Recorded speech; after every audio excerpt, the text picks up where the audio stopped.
You are not who you think you are. You are who they allowed you to be, shaped by the herd, molded by the voices, by teachers who taught obedience, not truth, by parents who feared your fire, by a world that rewards quiet compliance. You weren't raised to awaken. You were raised to repeat. Since the beginning, you've been trained, not taught. Trained to follow, to nod, to disappear into the crowd. You were told what was right, but never told why.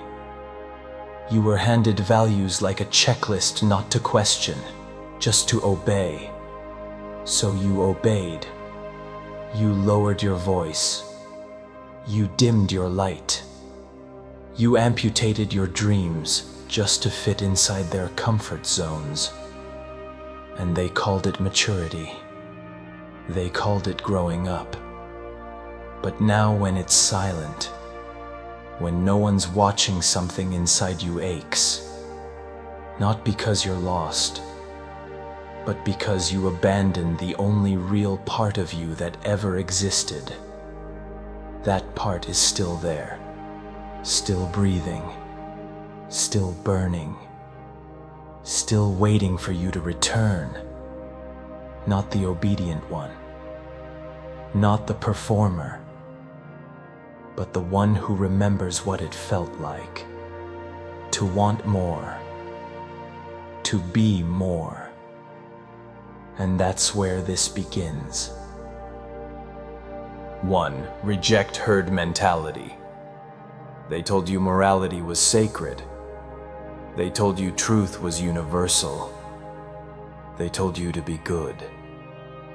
But what they called truth was just someone else's comfort. What they called morality was just someone else's control. Nietzsche said it plainly. What we've called truth has always only ever been the personal expression of those who promoted it. And those people, they built a world where thinking for yourself makes you dangerous, where standing out makes you wrong. Because the herd doesn't survive through truth. It survives through sameness. Sameness in speech. Sameness in dreams. Sameness in fear. So they dress it up. Call it tradition. Call it education. Call it culture. But it's just obedience with makeup on. And if you don't comply, they won't confront you. They'll ridicule you. Because if they had to confront you, they'd have to confront the parts of themselves they silenced long ago. You remind them of their own betrayal. Their own cowardice.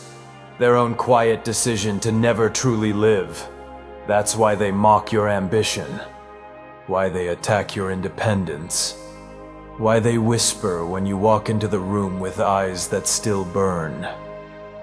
You don't threaten them because you're wrong. You threaten them because you're free. And nothing terrifies the herd more than the one who doesn't need it. So leave them. But do it without noise, without rage, without apology. Leave like a shadow slipping out of a lie. Leave like fire escaping a cage. You don't owe them your silence, but you don't need their noise either. You were not made to be understood. You were made to be undeniable. Be so fiercely yourself that they either awaken or disappear. 2. Embrace the pain of self-discovery. No price is too high to pay for the privilege of owning yourself. And the price is pain. Not the pain of failure. the pain of waking up. You will suffer, not because life is cruel, but because truth is sharp. You will feel alone, not because you are unloved, but because real becoming demands solitude. You will question your mind, your path, your worth, and in that questioning you will find clarity. In that silence, you will hear your own voice for the first time. This is not the pain of defeat. This is the pain of transformation. The world told you pain is a problem. Nietzsche says otherwise. Pain is a portal. Most avoid it. They sedate. They distract. They run. They choose numbness over growth, comfort over clarity. But you must not run. You must walk into the fire. Not because you enjoy the burn, but because you trust what it reveals. Nietzsche didn't want to inspire you. He wanted to confront you. Not to make your life easier, but to make your spirit undeniable. He didn't ask if you were successful. He asked if you were free. And freedom is expensive. It costs your illusions. It costs your old identity. It costs your need to be liked. You will walk alone, not because you've failed, but because you've refused to kneel. Your loneliness is not a punishment. It's the forge, where your false self melts and your true self hardens. The struggle is sacred. Your tears are evidence not of weakness, but of resistance. And your shadow, it's not your enemy. It's the map to everything you've avoided.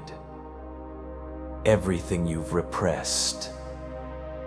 Everything you must reclaim. Don't run from it. Don't kill it. Sit with it. Look it in the eye. Let it speak.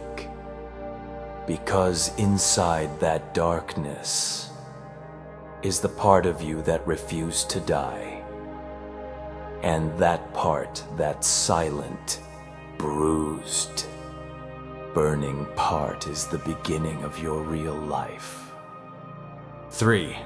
Say yes to what gives you meaning. He who has a why can bear almost any how.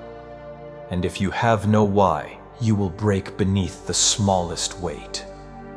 You will beg for ease, and it will destroy you. In the absence of gods, you must become the one who carves meaning from the void. Not borrowed meaning. Not inherited beliefs. Your meaning. Not what your family worshipped. Not what your school rewarded. Not what the algorithm feeds you.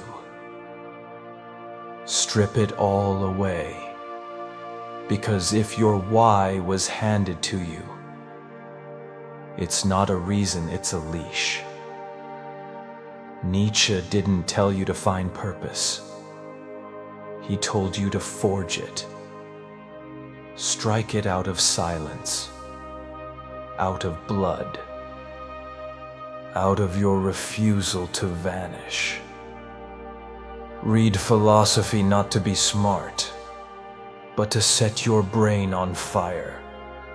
Listen to music not to escape, but to remember who you were before the world told you to forget. If art no longer moves you, don't seek inspiration. Become the art. Become the one who embodies what you once begged to feel. Become the Übermensch, not by crushing others, but by refusing to betray yourself. Not through arrogance, through authorship. You are the author. You are the architect. You are the only one who can write a story worthy of your soul. And yes, you will fail. But fail awake. Fail on fire. Fail as someone who said yes to meaning so personal, so true, that the world couldn't understand it, because it wasn't for them. It was for you. 4. Discover your true values. What if this life, as you now live it, had to be lived again, and again, forever? That is Nietzsche's greatest weight. A question that does not ask. It demands. It crushes cowards. But it awakens kings. Look at your life. Not in fantasy and repetition. Could you live it again not once but eternally, without lying to yourself, without flinching? Could you carry the weight of your own choices? Over and over, without shame. If not, then you're not living your life. You're acting out someone else's idea of it. You think your values are yours. But who gave them to you? Who taught you what was good? Who convinced you to feel guilt for wanting more? Because if your values were downloaded, not discovered, then they're not values. They're chains. If your relationships keep you in line, they're not love. They're prisons. You think you're loyal, but maybe you're just scared. Scared to sit alone in the silence.